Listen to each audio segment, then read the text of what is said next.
اهلا وسهلا بكم في فيديو جديد من فيديوهات الفهيم. بدون اي مقدمات، انا جالي عرض من شخص على التليجرام بيكلمني على موقع عشان خاطر اعمل له اعلان عليه. دخلت شفت الموقع ده يا جماعه، لقيته للاسف الشديد موقع رهانات زي نظام 1 اكس بيت بالظبط، ولكن بنظام مختلف وبمنظور مختلف شويه. داخل فيه قصة التداول ومش التداول، ولكن هو في الأول وفي الآخر هو موقع مراهنات اسمه كوين رايز. بكل اختصار كده، أنا حابب أنبه على الناس كلها إن هم ما يدخلوش المواقع اللي زي دي، لأن أولا المواقع ديت حرام. ولو أنا مش هتكلم أو مش أنا أهل للدين إن أنا أتكلم في الدين، أنا هكلمك في النظام بتاعي أنا وفي الشغل بتاعي أنا. المواقع دي عمرها ما هتخسر أبدا. لو حتى بتكسبك هتكسب في البداية شوية وبعد كده هتخسر.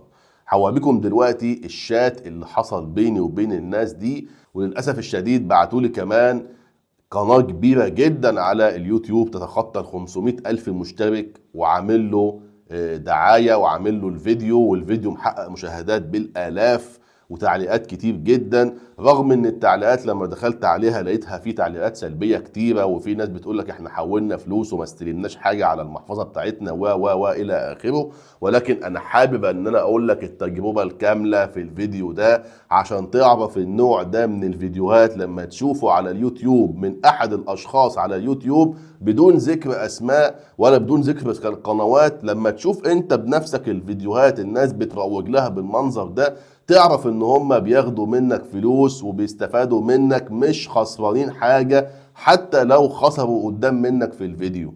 هنخش دلوقتي نوريك الموضوع عامل ازاي من جوه. طبعا يا جماعه انا لقيت حد تقريبا واحده ولا اكونت فيك ايا كان يعني، بعت لي بيقول لي كده تمام. بعت له علامه استفهام، بعت لي الكلام ده. طبعا هنترجم الكلام عشان خاطر الناس اللي مش فاهمه بالانجليزيه بتعرف تفهم الدنيا.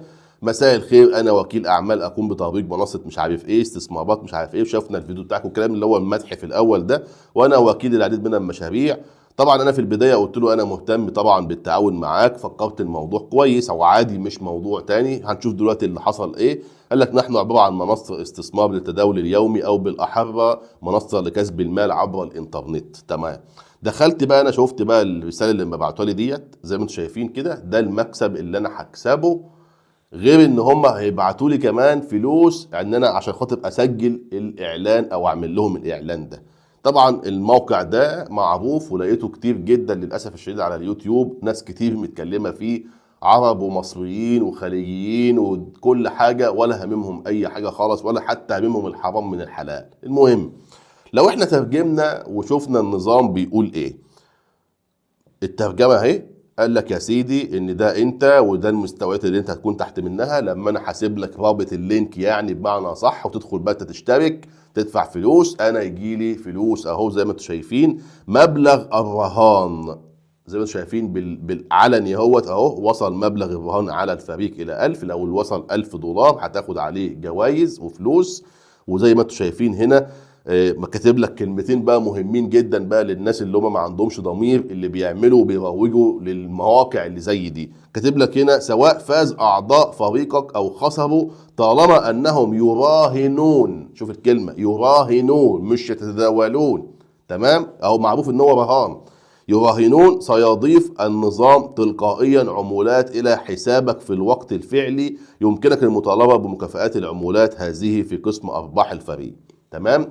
الخطة اللي قدامك دي الأشخاص اللي بيروجوا لها بياخدوها. طيب خلينا من ده نطلع كده وننزل. طبعا أنا لما شفت الكلام وشفت الموضوع ده، قالت لي أنت منين وبتاع، خلاصة الكلمتين دول يعني. قلت لها أنا من مصر واللغة الأم بتاعتي اللغة العربية. قالت لي منين عشان خاطر أرسل لك حد يفهمك الموضوع، أرسل لك يعني رابط أهو.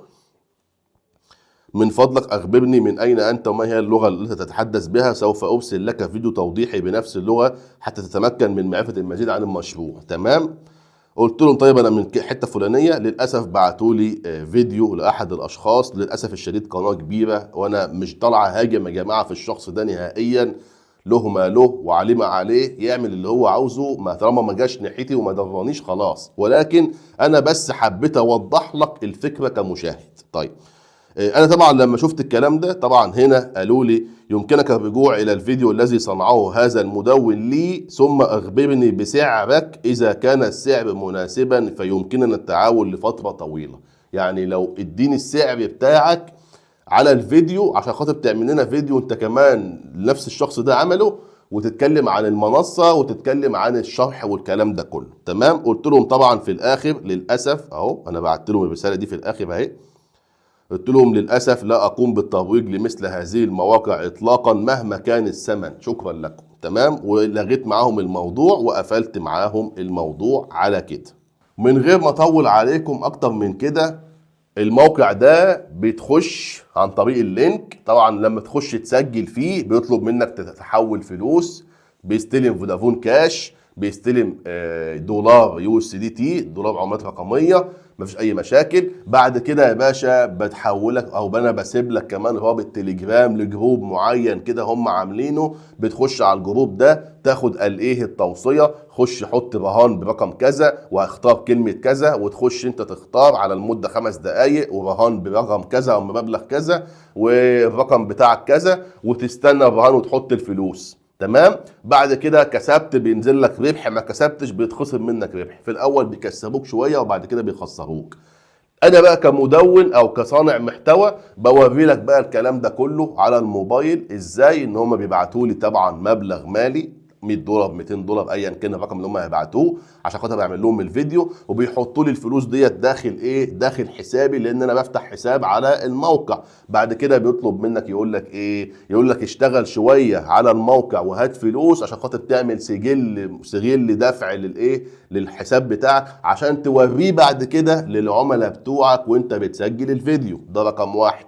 رقم 2 قال لك اعمل عملية سحب بنص المبلغ بس كأرباح عشان خاطر تسجل عندك برضو من ضمن الايه السحوبات اللي انت سحبت فلوس من الموقع. وانت بتسجل الفيديو ادخل اعمل كام عملية برضو بتاعت دفع وبتاعت يعني رهانات وكده، وكأنها تداول وكده على البيتكوين ومش البيتكوين والكلام الفاضي اللي هم بيقولوه ده بيضحكوا بيه على الناس. وبعد كده يقول لهم ايه، اعملوا سحب وانتوا شغالين في الفيديو عشان خاطر بيجي لكم الفلوس على المحفظه بتاعتكم، وتثبتوا للناس ان الموقع ده بيربح او بيدي السحوبات. طبعا هو موقع شغال بقاله سنه، ولكن موقع حرام لانه قائم اقامه كليه على الرهانات والمراهنات. اللهم قد بلغت، اللهم فاشهد. انا كده عملت اللي عليا. الدور عليك انت دلوقتي تشير الفيديو ده على اوسع نطاق. وللمره الاخيره انا مش طالع اهاجم الشخص اللي بيعمل الحلقه او اللي بعتولي الحلقه بتاعته نهائيا، انا ليس لي علاقه بيه نهائيا ولا حتى اعرف اسمه ايه، عشان بس يبقى الموضوع واضح. انا كل اللي بتكلم فيه شهاده حق قدام الله، مش عشان خاطر شويه فلوس هطلع ابيع الناس وهطلع اضحك على الناس واخلي الناس تدخل وتشترك. ويجي في الاول اي حد بيسجل فيديوهات زي دي يقول لك ايه، انا غير مسؤول، انت تحول على مسؤوليتك، انت تعمل على مسؤوليتك. طب وبعدين؟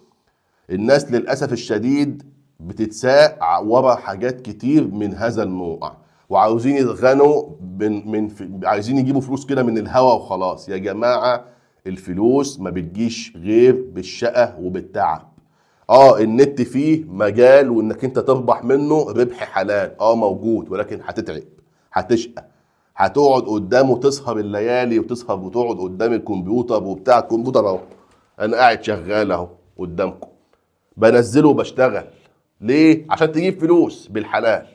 انما تخش تحط فلوس وتودع وتعمل رهانات وبتاع، هيؤدي بيك في الاخر يا اما هتنتحر يا اما هتخش السجن وهتكون مديون لطوب الارض. وفي تلك الحالتين هتهدم اهلك واسرتك وبيتك ولو انت متجوز ومخلف. تمام. اتقوا الله في انفسكم. اللهم قد بلغت، اللهم فاشهد.